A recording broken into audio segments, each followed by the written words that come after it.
अस्सलामुअलैकुम।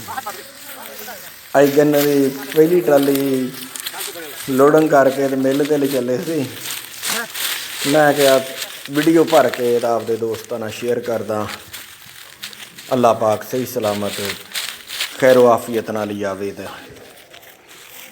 सारे दोस्त दुआ करन कि अल्लाह पाक सही सलामत मिलते पी आवे ते खैरो आफियत नाल सारा कमाल चक्या जाए। जज़ाकुमुल्लाह खैर।